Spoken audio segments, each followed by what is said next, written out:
அகிலமெங்கும் உள்ள தமிழ் நேயர்கள் அனைவருக்கும் பரம்பரை ஜோதிடர் உங்கள் மனோ பாலாஜியின் அன்பான வணக்கம். மகர ராசி நேயர்களுக்கு தை மாத ராசி பலன். இந்த தை மாதத்தில் நவ கிரகங்களால் உங்களுடைய ராசிக்கு எந்த அளவுக்கு ஒரு நல்ல நிகழ்வுகள் ஏற்பட போகுது அப்படிங்கிறத பற்றி தாங்க இந்த பதிவில் இப்போ நம்ம பார்க்க போகிறோம். முதலாக பார்க்குறவங்களா இருந்தீங்கன்னா சப்ஸ்கிரைப் பண்ணி பெல் பட்டன் அழுத்தி ஆல் ஆப்ஷன் கொடுங்க. மகர ராசி நேயர்கள் அப்படின்னா மகரத்தில் பிறந்தவங்க வலுவானவர்கள், வல்லவர்கள். சிறு வயதிலிருந்தே ஒவ்வொன்றா கஷ்டப்பட்டு தன் சாமர்த்தியத்தால் முயற்சி எடுத்து பெரிய ஒரு அளவில் வளர்ச்சி அடையக்கூடியவங்க தான் மகர ராசியில் பிறந்தவங்க. ஆனாலும் மகரத்தில் பிறந்தவங்க கடுமையான போராட்டங்களை சந்திச்சுட்டு தான் இருக்கிறாங்க. அது மட்டும் கிடையாது, உங்களுடைய உழைப்பால் மற்றவங்க தான் பலனடையக்கூடிய ஒரு சூழ்நிலைகளும் உருவாகிட்டு இருக்குது சமீப காலகட்டங்களாக. இன்னும் சொல்ல போனோம்னா மகரத்தில் சனி பகவானுடைய சஞ்சார காலம் சமீப காலமாக இருந்ததுனால இந்த ஒரு 6 வருஷ காலகட்டமாகவே உங்களுடைய வாழ்க்கையில் ஒவ்வொன்றும் போராடி ஜெயிக்க வேண்டிய சூழ்நிலைகளாகத்தான் அமைஞ்சிட்டு இருந்தது. சம்பாரிச்சது அதிகம், ஆனால் நம்மக்கிட்ட இருக்கிறது ஒன்றும் இல்லை. விரயங்கள் ஜாஸ்தி ஆயிடுச்சு, மன கஷ்டங்கள் அதிகரிச்சிருச்சு, உறவு முறைகள் எல்லாரும் வேணும்னு நெருங்கி அடுத்தவங்களுக்காக, அதாவது எல்லாமே நான் பாடுபட்டு கஷ்டப்பட்டு அவங்களோட நெருங்கி இருந்தேன். ஆனால் இன்றைக்கி பார்த்தோம்னா நம்மளை தனிமரமாக நிற்க வச்சுட்டாங்க அப்படிங்கிற ஒரு சூழ்நிலைகள் எல்லாமே உருவாயிருந்தது. இன்னும் சொல்ல போனோம்னா அவங்களுக்கு முன்னால் நம்ம கஷ்டப்பட்டாது நம்ம ஜெயிக்கணும்னு நினச்சி நீங்கள் போராடி இருப்பீங்க. ஆனால் அந்த போராட்டம் எப்படின்னா ஒவ்வொன்றும் கைகூடி வருது, ஆனால் முழுசாக செஞ்சு முடிய மாட்டேங்குது. கை கெட்டது வாய் கெட்டலுன்னு சொல்லுவாங்க இல்லையா, அந்த மாதிரி ஒரு சூழ்நிலைகள் சந்திச்சிங்க. ஆனால் அந்த கட்டங்கள் எல்லாமே மாறி இந்த தை பிறந்தால் வழி பிறக்கும் அப்படின்னு அது ஒரு பழமொழி அல்லாமல் புதுமொழியாக உங்களுடைய வாழ்க்கையில் தை மாதத்திலிருந்து சிறப்பான ஒரு வாழ்க்கையை வழிநடத்தக்கூடிய அமைப்பு நவகிரகங்கள் கண்டிப்பாக உங்களை அற்புதமாக ஆளப்போகுது. அப்படின்னா உங்களுடைய ராசிக்கு ஜென்மத்துக்கு சூரிய பகவான் சஞ்சாரம் பண்ண போகிறாரு தை 1ஆம் தேதி. அடுத்தது பார்த்தோம்னா உங்களுடைய ராசிக்கு 7ஆம் இடத்தில் செவ்வாய் பகவான் சஞ்சாரம் பண்ணிட்டு இருந்தார் இல்லைங்களா. அப்படியே குடும்ப வாழ்க்கையிலே சில சிக்கல்கள் உருவாயிருக்கும், மன வாழ்க்கையில் குழப்பங்கள் ஆகிருக்கும், சிலருக்கு பிரிவுகளை சந்திச்சு போயிருப்பீங்க, சிலர் மருத்துவ செலவுகள் பண்ணி இன்னைக்கு போதும்னு ஆகியிருக்கும், சிலர் அடுத்தவங்களை நம்பி கொடுத்து நான் கடுமையான பாதிக்கப்பட்டுட்டேன் அப்படின்னு சொல்லியிருப்பீங்க. ஆனால் இந்த மாதிரி ஒவ்வொருத்தரும் ஒவ்வொரு விதத்தில் பாதிப்புகள் அடைஞ்சிருப்பீங்க. எத்தனையோ சிரமங்கள், வெளியில் சொல்ல முடியாத மன வேதனைகள் வலிகளும் அனுபவிச்சுட்டு இருந்த உங்களுக்கு, அதாவது 8ஆம் தேதி தை மாதம் 8ஆம் தேதி செவ்வாய் வக்கரம் அடைஞ்சு 6ஆம் இடத்துக்கு போகுதுங்க. அற்புதங்க. உண்மையிலேயே நீங்கள் அதாவது இந்த சொன்ன நெருக்கடிகளில் இருந்து மீண்டு வர போகிறீங்க. குடும்பத்தில் இருக்கக்கூடிய பிரச்சனைகள் தீரப்போகுது. அது மட்டும் கிடையாது, இந்த பண நெருக்கடியிலிருந்து கடன் பிரச்சனையிலிருந்து தப்பிக்கிறதுக்கு அருமையான காலம் நமக்கு வாய்ப்புகள் வரப்போகுது. அப்படிங்கிறதுல எந்த மாற்றமும் கிடையாது. உழைப்பால், உங்களுடைய உழைப்பால் ஒரு அரசாங்கத்துறையில் நீங்கள் வேலை செஞ்சுட்டு இருந்தாலும் உழைப்பீங்க, பணம் நிற்கல. நம்மளோட கீழே இருக்கிறவங்க சம்பாதிக்கிறது 10 ரூபாய் இருந்தாலும் நிம்மதியாக இன்றைக்கி மிச்சம் வச்சு அவங்க ஒன்று பண்ணுறாங்க, ஆனால் நம்மளால் பண்ண முடியல. அதெல்லாம் மாறப்போகுதுங்க. மாற்றங்கள் ஏற்பட போகுது அப்படிங்கிறது. இன்னொரு விதத்தில் சொல்ல போனோம்னா அது புதன் உங்களுடைய ராசிக்கு கரெக்டாக, அதாவது 11ஆம் தேதி பார்த்தோம்னா உங்களுடைய ஜென்மத்துக்கு வரப்போகிறாருங்க. அப்போது அந்த சூரியனோட, அதாவது புதன் வரும்போது புதன் ஆதித்ய யோகமாக செயல்பட போகுது. உங்களுடைய உங்களுக்கு எனர்ஜி கிடைக்க போகுது, ஆற்றல் கிடைக்க போகுது. எதில் நம்ம ஜெயிக்க முடியலையோ நினச்சி தடுமாடிட்டு இருந்தோமோ அந்த வாய்ப்புகள் ஏற்பட போகுது. ஒரு விளையாட்டுத்துறை, சினிமா துறை, கலைத்துறை, அப்படியே நீங்கள் வேலை செஞ்சுட்டு இருப்பீங்க, போராடிட்டு இருப்பீங்க. உங்களை வச்சு அற்புதமாக பயன்படுத்திட்டு இருப்பாங்க, அற்புதமாக போயிட்டு இருப்பாங்க.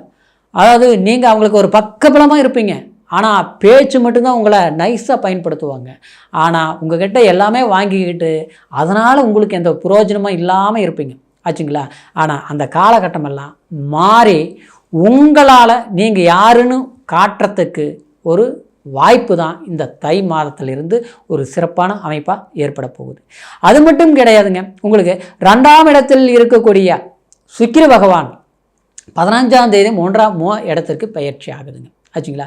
3ஆம் இடத்துக்கு பயிற்சி ஆகும்போது இந்த ஒரு காலகட்டம் உங்களுக்கு எதிலையும் சாதிக்கும் உபஜயஸ்தானத்தில் போய் சுக்கிரன் அதாவது உச்ச நிலையில் இருக்கும்போது அப்போ உங்களுடைய முயற்சிகள் சாதகமாக இருக்கும். ஒரு முயற்சி எடுத்து நமக்கு எல்லாம் ஃபஸ்ட்டில் எப்படி இருந்தது, எது எடுத்தாலும் பண்ண முடியறதில்ல, பண்ணால் முழுசாக முடியறதில்ல, பாதிலேயே நின்று போகும். அப்படியே யாராவது வந்தாங்கன்னா கெடுத்துட்ருவாங்க. எல்லாம் கரெக்டாக போயிட்டு போய்ங்க, அடுத்தவங்க திடீர்னு வருவாங்க, இதென்ன இது இப்படி இதென்ன அப்படி, அவ்வளோதான் முடிஞ்சு போச்சு. அவங்க சொன்ன நேரம் எல்லாமே முடிஞ்சு போச்சுங்கிற மாதிரி இருக்கும். அப்படியே உங்களுக்கு பலம் குறைஞ்சிரும். ஏன்னா உங்களுக்கு பாராட்டு சொல்லக்கூடியவங்க அவங்க சரின்னு சொன்னால் தான் இன்னொருத்தர் அதை ஓகே சொல்லுவாங்க. அப்படி அதாவது இதில் என்னென்னா சொல்கிறவங்க பாதிலேயே கட் பண்ணி கடைசியில் அடுத்த ஒரு கட்டத்துக்கு உங்களை போக விடாமல் தடுக்கப்படுறது. இந்த மாதிரி சூழ்நிலையில் இருந்து மாற்றத்தை நிச்சயமாக நீங்கள் அடைய போகிறீங்க. அதே சமயத்தில் உங்களுடைய ராசிக்கு 5ஆம் இடத்தில் இருக்கக்கூடிய குரு பகவான் உங்களுடைய ராசிக்கு கரெக்டாக 11ஆம் இடம் லாபஸ்தானத்தை பார்க்கறதுனால எந்த சூழ்நிலையிலையும் லாபம் உங்களுக்கு அதிகரிக்கும். சொந்த தொழில் பண்ணுறவங்களுக்கெல்லாம், வேலைக்கு போகிறவங்களும் அதே மாதிரி தாங்க. இதுக்கு முன்னால் சம்பாரிச்சும் செலவு பண்ண, இனிமேல் அப்படி கிடையாது. உங்களுடைய வருமானம் உங்களுக்கு நிரந்தரமாக நிற்கும், பணம் நிற்கும், பதவி உயர்வும், டிரான்ஸ்ஃபர் எதிர்பார்க்குறது, ப்ரொமோஷன் கிடைக்கிறது, இதெல்லாமே கிடைக்குங்க, கண்டிப்பாக கிடைக்கும். அது மட்டும் கிடையாதுங்க, இன்னொன்று மறந்துட்டு அரசாங்க தொழில் வேலையை எதிர்பார்த்துட்டு இருக்கிறவங்களுக்கு நிச்சயமாக வேலை வாய்ப்புகள் உருவாகும். அப்புறம் இந்த சொந்தமாக தொழில் பண்ணுறவங்க அரசாங்க கான்ட்ராக்ட் எடுத்து பண்ணுறது, ஒரு பெரிய ப்ராஜெக்டெல்லாம் எடுத்து பண்ணுறது, அதனால் நஷ்டங்களை சந்திச்சுட்டு இருந்தவங்க புதிய எதிர்பார்ப்புகள் சிறப்பாக அமையும். புதிய எதிர்பார்ப்புங்கிறது என்னங்க, ஒரு பெரிய ஒரு வேலை கிடைச்சது, ஒரு பெரிய ஒரு எஸ்டிமேட்டு ப்ராஜெக்ட் எல்லாமே நமக்கு கிடைச்சது, அதில் லாபமாக அடையக்கூடிய வாய்ப்புகள் சிறப்பாக உங்களுக்கு இதுக்கு முன்னால் பட்ட நஷ்டத்தை ஈடுகட்டி நம்ம லாபத்தை அடைஞ்சிருவீங்க. கண்டிப்பாக கவலைப்படாதீங்க. இந்த மாதிரி பெரும் மாற்றங்கள் அடைவீங்க. என்ன சனி உங்களுக்கு 2ஆம் இடத்துல இருக்குது இல்லைங்களா, அப்போது பாதச்சனி கொஞ்சம் சுப செலவுகள் பண்ணுங்க. வீடு கட்டுறது, இடம் வாங்குறது, கிரையம் பண்ணுறது, இந்த மாதிரியெல்லாம் பண்ணுங்கள். அடுத்தவங்ககிட்ட பணம் கொடுத்து ஜாமீன் கையெழுத்து போடுறது, அடுத்தவங்களுக்கு பணம் வட்டிக்கு கொடுக்கறது, இன்னொரு பக்கம் வாங்கி இன்னொரு பக்கம் கொடுக்கறது, இதெல்லாம் பண்ணவே கூடாதுங்க, சரிங்களா. அப்புறம் 3வது மனுஷனுடைய வாழ்க்கையில் போய் நம்ம தலையிடுறதெல்லாம் இந்த நேரத்தில் வேண்டாங்க, கொஞ்சம் அதில் மட்டும் கவனமாக இருக்கணும். அப்புறம் சனி நமஸ்காரம் பண்ணிக்கணும், சனி பகவான் கோயிலுக்கு போகிறது, இது இல்லாமல் தொடர்ந்து பண்ணிக்கோங்க.